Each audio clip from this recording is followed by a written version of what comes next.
Welcome everyone on our Civil Tech by ND YouTube channel. You are viewing best 100 plus previous year objective questions of concrete technology. This is part first. We are going to start a series of concrete technology questions as a previous year's questions. It is very helpful for all civil competitive exams, and it is presented by myself, Dev sir. Viewers, जैसा आप सभी जानते हैं कि हम लोग waste से waste previous years के जो क्वेश्चंस हैं या फिर जो भी आपके मोस्ट इंपोर्टेंट क्वेश्चंस हैं जो प्रीवियस ईयर्स में रहे हैं या फिर जिनकी पॉसिबिलिटी बहुत ज़्यादा है, वो सारे क्वेश्चंस आपके सामने लेकर आते रहते हैं। जैसा कि आप जानते हैं, अभी सॉइल मैकेनिक्स फाउंडेशन इंजीनियरिंग की हमने सीरीज को कंप्लीट किया है। 100 plus previous years objective series थी, वो भी हमने कंप्लीट कर ली है। अब हम जो है कंक्रीट टेक्नोलॉजी की सीरीज स्टार्ट कर रहे हैं। आपको पता है ऑलरेडी हम एस्टिमेशन एंड कॉस्टिंग की सीरीज ही पैरेलल चला रहे हैं, और डिफरेंट सब्जेक्ट आपके जैसे बीएमसी हुआ, सर्वे हुआ, डिजाइन ऑफ कंक्रीट स्ट्रक्चर्स हुआ, सिविल के जितने भी इंपॉर्टेंट सब्जेक्ट हैं सबकी सीरीजें लगातार हम दे रहे हैं, हमारे यूट्यूब चैनल पर आपको मिल रही हैं। तो हेलो व्यूअर्स, आप सभी को फिर बता दूं मैं कि आप हमारे चैनल को सब्सक्राइब करें, लाइक करें, शेयर करें, जिससे कि आपको सारी जानकारी मिलती रहे, और जितने भी आगामी क्वेश्चंस हैं या फिर जो आ चुके हैं एग्जाम्स में, उनको हम यहाँ पर दे पाएं और आप उनसे अपना बेस्ट स्कोर कर पाएं जितने भी एग्जाम्स हैं। तो चलिए, let us begin now with very one question. Question number 1, to determine the modulus of rupture the size of test specimen used is. Basically जब आप मॉडुलस ऑफ रप्चर निकालते हैं, to determine the modulus of rupture of the concrete, then specimen जो हम बनाते हैं concrete का, उसका साइज क्या होता है जनरली, राइट? तो उसका जो साइज अगर हम देखें, जब भी हम स्पेसिमेन को बेसिकली यूज करते हैं, उसका जो साइज अगर देखा जाए मॉडुलस ऑफ रप्चर निकालने के लिए, क्यूब का साइज तो आपको पता ही होगा 150 mm क्यूब होता है, लेकिन मॉडुलस ऑफ रप्चर के लिए जब भी हम निकालते हैं तो उसके लिए जो स्पेसिमेन का साइज जनरली होता है वो आपको पता होगा। यहाँ पर जो करेक्ट ऑप्शन है वो ऑप्शन है आपका B. Basically 100 into 100 into 700 mm आपका किसका होता है, size of the specimen for determination of the modulus of rupture, right? So option B is the correct answer of question number 1. Next, the property of fresh concrete in which the water in the mix tends to rise to the surface while placing and compacting is called. Generally जो fresh concrete होती है उसमें जो water mix कर रहे हैं, then आपका जो वाटर है वो कहीं उस मिक्स के सरफेस पर आ जाता है प्लेसिंग या कॉम्पैक्शन करते समय, तो देन उसको क्या बोला जाता है, उस टर्म को क्या कहते हैं? तो बेसिकली उस टर्म को हम क्या बोलते हैं, ब्लीडिंग कहते हैं। ब्लीडिंग बेसिकली क्या होती है, आपकी जो कंक्रीट है बेसिकली हम कॉम्पैक्शन कर रहे हैं, प्लेसिंग कर रहे हैं, तो हमारा जो वाटर है उसमें हमारे फाइन पार्टिकल्स होते हैं कंक्रीट के, जैसे सीमेंट के जो है फाइन पार्टिकल्स है या फाइन एग्रीगेट के फाइन पार्टिकल्स, वो क्या होते हैं आपके वाटर के साथ फ्लो करते हैं और कहीं सरफेस पर आकर कंक्रीट के फ्लो होने लगते हैं। तो ऐसे हमारी जो कंक्रीट है उसमें एक ब्लीडिंग बेसिकली होने लगती है। ब्लीडिंग से जनरली ये है कि आपका जो कंक्रीट है प्रॉपर स्ट्रेंथ नहीं ले पाएगा, और तो ब्लीडिंग और सेग्रीगेशन कभी नहीं होना चाहिए कंक्रीट में। सेग्रीगेशन में उसमें जो कोर्स एग्रीगेट होते हैं, course particles in the concrete will B separate from the fine aggregate in the concrete. तो जनरली यहाँ पर जो ऑप्शन है बी है, bleeding. Bleeding is the correct answer of question number 2। Next question number 3, select the incorrect statement. इसमें से आपको incorrect statement basically select करना है। तो देखते हैं इनकरेक्ट स्टेटमेंट क्या है। पहला ऑप्शन है lean mix bleed more as compare to rich mix. Definitely आपका अगर लीन मिक्स होगा तो क्या है वो as compare to rich mix कैसा होगा, ज्यादा ही ब्लीड करेगा। यहां पर हमें इनकरेक्ट देखना है, लेकिन तो ये तो कैसा है, करेक्ट है। लेकिन ऑप्शन बी है bleeding can be minimised by adding pozzolana फाइनर aggregate. जब भी आप फाइनल एग्रीगेट या पोज़ोलाना बेसिकली यूज कर रहे हैं तो आपका जो ब्लीडिंग है कैसी होगी वो उसे मिनिमाइज कर सकते हैं। तो ये भी आपका कैसा है, सही है, लेकिन हम इनकरेक्ट देख रहे हैं इसमें। अभी हमें क्वेश्चंस का आंसर नहीं मिला है। ऑप्शन सी है bleeding can be increase by adding of calcium chloride. तो कैल्शियम क्लोराइड अगर आप बेसिकली ऐड कर देंगे तो क्या होगा, ब्लीडिंग को हम क्या कर सकते हैं, बेसिकली इंक्रीज कर सकते हैं क्या। तो यहाँ पर जो इनकरेक्ट है यही है, because adding the calcium chloride to control the bleeding of the concrete generally. So option आपका सी है वो इसके लिए करेक्ट होगा, बिकॉज ब्लीडिंग जो हमारी कंक्रीट की होती है वो हम उससे बेसिकली क्या करते हैं, increase by adding the calcium chloride. इस तरह से नहीं कर सकते, बिकॉज हमें जो है अगर हम कैल्शियम क्लोराइड बेसिकली यूज कर रहे हैं अगर किसी कंक्रीट में, तो ब्लीडिंग को क्या करेगा, वो डिक्रीज करेगा, जबकि यहाँ इंक्रीज करेगा। तो this is the incorrect option. और D none of the above, तो ये तो है ही नहीं। जनरली आपका जो करेक्ट आंसर है ऑप्शन सी है। Next question, question number 4, the property of the ingredients to separate from each other while placing the concrete is called. Concrete आप अगर प्लेस कर रहे हैं और उसमें से अगर उसके जो इंग्रेडिएंट है, जैसे मैंने बताया था फाइन एग्रीगेट्स है या सीमेंट्स है, वो सेपरेट हो रहा है कोर्स एग्रीगेट से, तो ऐसे केस को क्या बोलते हैं, इसको बेसिकली क्या कहेंगे, इसको हम सेपरेशन बोलते हैं, क्या बोलते हैं, सेग्रीगेशन बोलते हैं। This is segregation. So option A is the correct answer question number 4, इसे हम सेग्रीगेशन बोलते हैं। Next question number 5, workability of concrete is directly proportional to. जो आपकी वर्केबिलिटी होती है कंक्रीट की, किसके डायरेक्टली प्रोपोर्शनल है, तो ये डायरेक्टली प्रोपोर्शनल होती है aggregate grading of the aggregate. Aggregate के जो ग्रेड होते हैं जनरली, उसके डायरेक्टली प्रोपोर्शनल होती है। और इनवर्सली प्रोपोर्शनल किसके होती है, टाइम ऑफ ट्रांजिट के। तो जनरली आप ध्यान रखिएगा। ऑप्शन यहाँ पर जो है सी है, एक तरह से ये ऑप्शन बी है, ये ऑप्शन आपका सी है, ये ऑप्शन आपका जो है डी था। तो यहाँ पर जो करेक्ट ऑप्शन है वो सी है, grading of the aggregate. Next question, workability of concrete is inversely proportional to. Inversely proportional की बात करेंगे। अभी मैंने आपको क्वेश्चन नंबर 5 में ही बताया था कि इनवर्सली प्रोपोर्शनल के लिए क्या होगा, it is inversely proportional to time of transit. जो भी आपका टाइम ट्रांजिट है या जो भी बेसिकली टाइम ट्रांजिट की बात होती है, उसका इनवर्सली प्रोपोर्शनल होती है वर्केबिलिटी। लेकिन डायरेक्टली प्रोपोर्शनल किसकी होती है, ग्रेडिंग ऑफ एग्रीगेट की। सो option A is the correct answer of question number 6। Question number 7, approximate value of shrinkage strain in concrete is.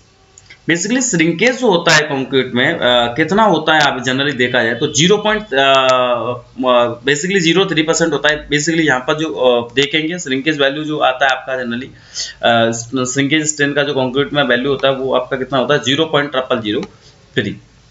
तो 0.03% होगा तो 0.0003 हो जाएगा। तो जनरली आपका B option is the correct answer question number 7।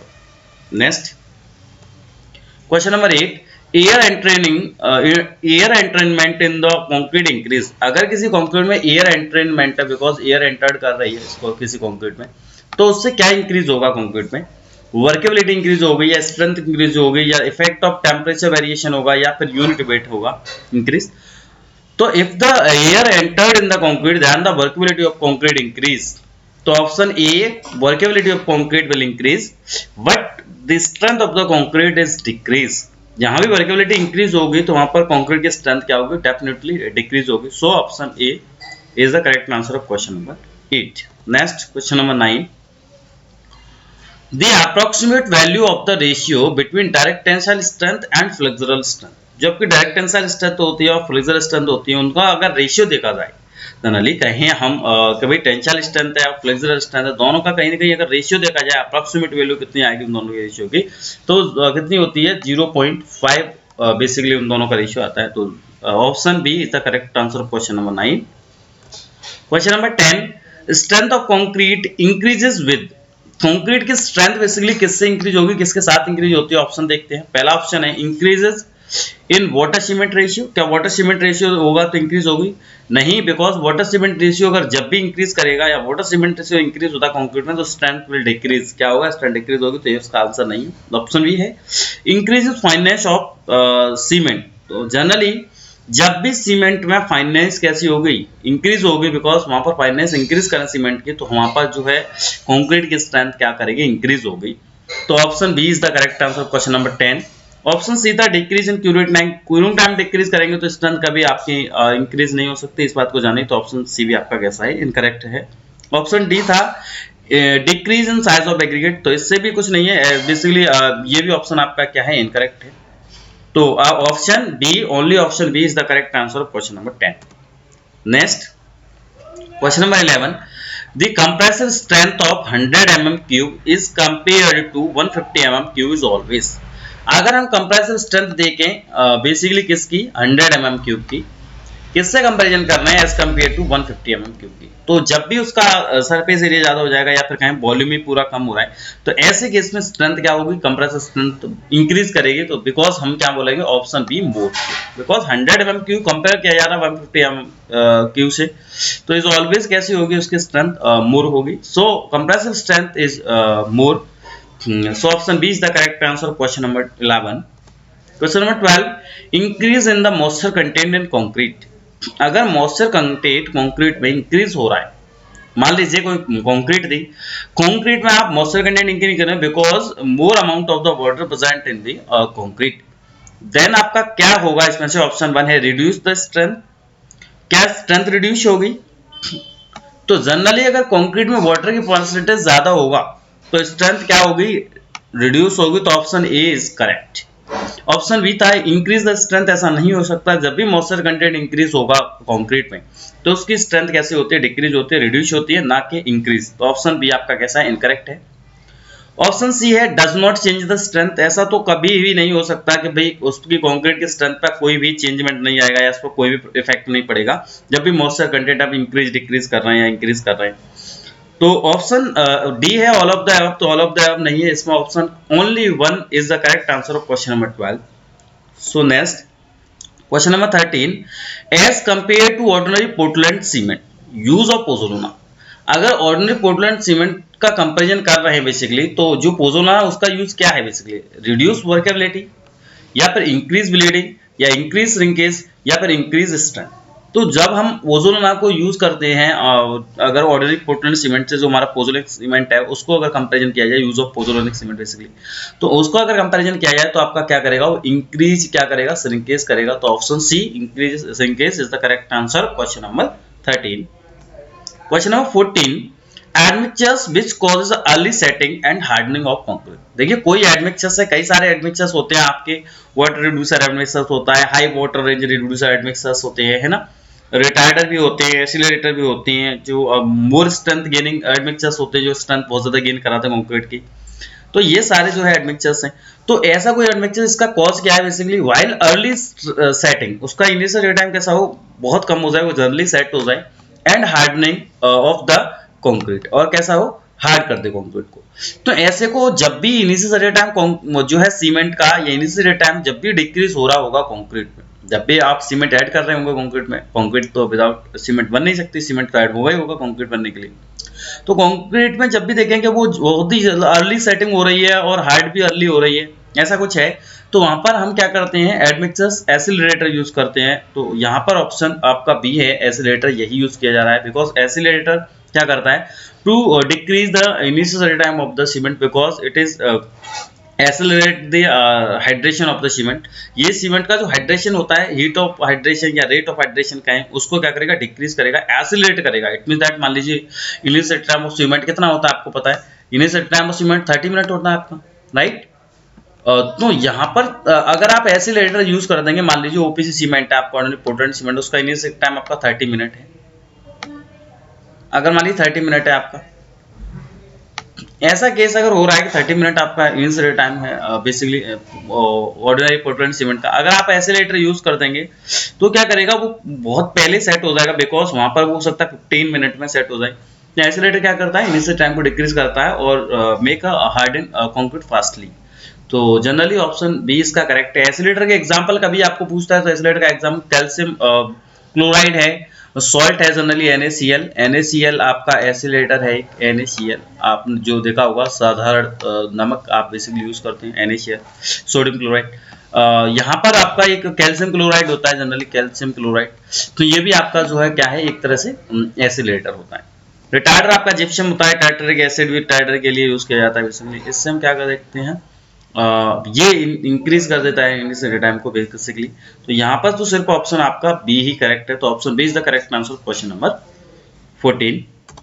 Question number 15, the most commonly used admixtures which prolong the setting and hardening time is. Basically जो आपका setting time था जो भी सेटिंग टाइम उसको प्रोलॉन्ग कर रहा है बेसिकली, इनिशियल सेटिंग टाइम को या सेटिंग टाइम तो कंक्रीट उसको क्या कर रहा है, इंक्रीज कर रहा है। मान ली 30 मिनट में कोई भी सीमेंट आपका सेटिंग होता है, उसका सेटिंग टाइम 30 मिनट है, तो वो उसको कैसा कर रहा होगा, 1 आवर में सेटल कर रहा होगा या फिर 2 आवर में सेटल कर रहा होगा। उसका time 2 hour, after 2 hour gain कर रहा होगा वो, या फिर 1 आवर गेन कर रहा होगा। तो ऐसे केस में आप क्या एडमिक्चर्स बेसिकली कंक्रीट में ऐड कर देते हैं, जिससे वो क्या कर रहा है, प्रोलॉन्ग कर रहा है अपने सेटिंग टाइम को, या जो भी सेटिंग टाइम तो कंप्यूटर उसको प्रोलॉन्ग कर रहा है। तो ऐसे केस में मैंने बताया था आपको क्या यूज करते हैं, आप रिटार्डर यूज करते हैं। तो यहाँ पर रिटार्डर का एग्जांपल क्या है, जिप्सम मैंने आपको बताया। तो option A is the correct answer question number 15। Gypsum में आपका रिटार्डर है, और रिटार्डर के एग्जांपल में मैंने आपको टेट्रारिक एसिड बताया है, वो भी आपका रिटार्डर है।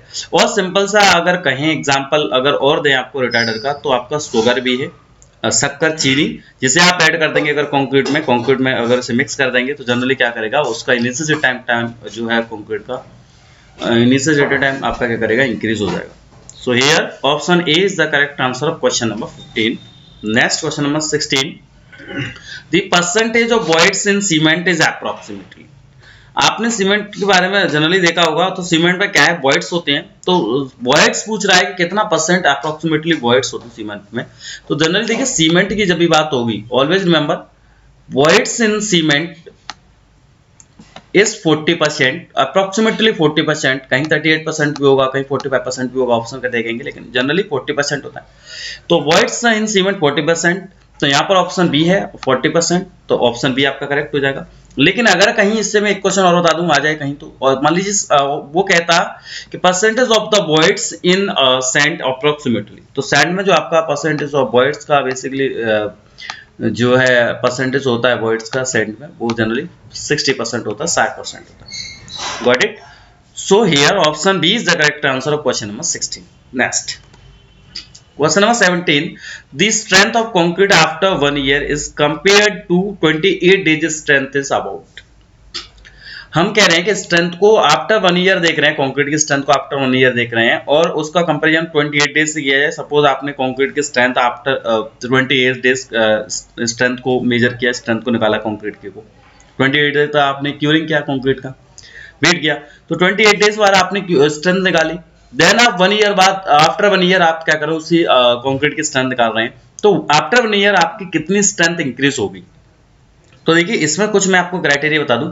जनरली स्ट्रेंथ जो होती है कंक्रीट की 5 ईयर तक स्लोली इंक्रीज करती है।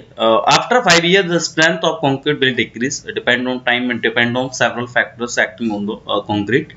तो 5 ईयर तक आपकी जो कंक्रीट है उसकी स्ट्रेंथ क्या होगी, डिक्रीज नहीं होगी, इंक्रीज होगी। इसलिए स्टूडेंट्स को कंफ्यूजन होता है बहुत ज्यादा कि सर स्ट्रेंथ आज हमारी फ्रेश कंक्रीट है, 28 डेज में स्ट्रेंथ ज्यादा होगी, आफ्टर 1 ईयर तो स्ट्रेंथ उसकी डिक्रीज होगी। ऐसा नहीं होता। आफ्टर 1 ईयर तो क्या मैंने बताया था, अप टू 5 ईयर तक स्ट्रेंथ होती है कंक्रीट की, वो क्या करती है, इंक्रीज करती है। तो यहाँ पर जो करेक्ट ऑप्शन है, ऑप्शन भी है 15 to 20% स्ट्रेंथ आपकी क्या करेगी, इंक्रीज करेगी। तो as compare to 28 days strength calculate at 1 year. So option B is the correct answer of question number 17। Next question number 18, as compare to ordinary Portland cement high alumina cement has. अगर हम high alumina cement का comparison किससे कर रहे हैं, OPC cement से कर रहे हैं, तो जनरली क्या डिफरेंस है, तो देखते हैं। ऑप्शन ए है higher initial setting time but lower final setting time. ऐसा नहीं है। आपका हाई एल्यूमिना सीमेंट होता है, उसका इनिशियल सेटिंग टाइम कैसा होता है, बेसिकली ज्यादा होता है, लेकिन फाइनल सेटिंग टाइम कैसा होता है, कम होता है। तो देखें इसका अगर ऑप्शन ए में क्या कह रहा था, चलिए जरा समझ लेते हैं। ऑप्शन ए है higher initial setting time but lower final setting time. Option B है lower initial setting time but higher final setting time. Option C था higher initial and final setting time, दोनों ही ज्यादा होते हैं ओपीसी से, high alumina cement के जो है, ये कह रहा है। ऑप्शन डी में कह रहा है lower initial and final setting time, क्या दोनों ही फाइनल और इनिशियल सेटिंग टाइम दोनों ही कम होते हैं एल्यूमिना सीमेंट के as compare to the OPC. तो इसमें से करेक्ट ऑप्शन पूछा गया। तो जनरली देखिए यहाँ देखते हैं, मैं आपको बता दूं कि ओपीसी सीमेंट का आपका इनिशियल सेटिंग टाइम आपको पता ही है, ओपीसी का कितना होता है, ओपीसी सीमेंट का जनरली कितना होता है, 30 मिनट होता है इनिशियल टाइम। और फाइनल जो होता है, फाइनल टाइम जो होता है बेसिकली वो 10 आवर्स होता है, 10 आवर। तो या फिर मैंने मान लीजिए 10 आवर का मतलब क्या है, 600 मिनट में, मान लीजिए 600 मिनट है, ठीक। तो कोई भी ये दिक्कत नहीं है यहाँ पर।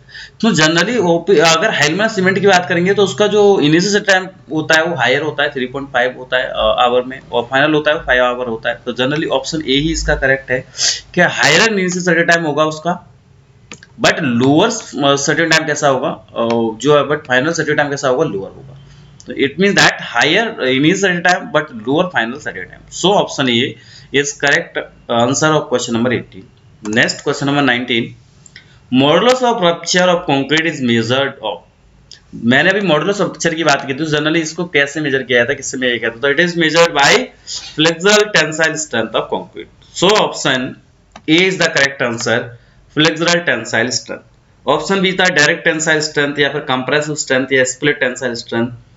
तो always remember modulus of rupture of concrete is measured by flexural tensile strength. So option A is the correct answer of question number 19। इसका जो है सही आंसर ऑप्शन ए ही है। तो next question 20, in order to obtain the best workability of concrete the preferred shape of aggregate is. Basically कह रहा है कि अगर कभी हम कंक्रीट की वर्केबिलिटी के बेसिस पे देखें या उसके ऑर्डर की बात करें तो किस शेप का जो है एग्रीगेट जनरली प्रेफर करेंगे जो है बेस्ट वर्केबिलिटी के लिए। तो वहां पर देखिए जनरली जो शेप लिया जाता है वो राउंडेड शेप लिया जाता है। Rounded shape are preferred for best workability of concrete.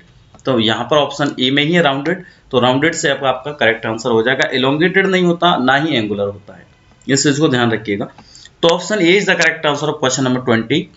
लेकिन यहाँ पर एक चीज और याद रखना, अगर मैंने आपको पहले ही इन सारे ऑप्शंस के साथ ही साथ बताया था कि जब भी कंक्रीट की वर्केबिलिटी इंक्रीज होगी, if the workability of concrete will increase then strength of concrete will decrease. अगर स्ट्रेंथ बढ़ेगी तो जो है, अगर वर्केबिलिटी बढ़ेगी तो स्ट्रेंथ कंक्रीट की क्या होगी, डिक्रीज होगी। तो यहाँ पर आपको समझ रहा होगा कि इन ऑर्डर या फिर कहें based on strength of concrete the rounded shape of aggregate will not suitable. तो यहाँ पर जो है राउंडेड शेप का एग्रीगेट सूटेबल नहीं होता इन ऑर्डर या फिर कहें on basis on the strength of the concrete.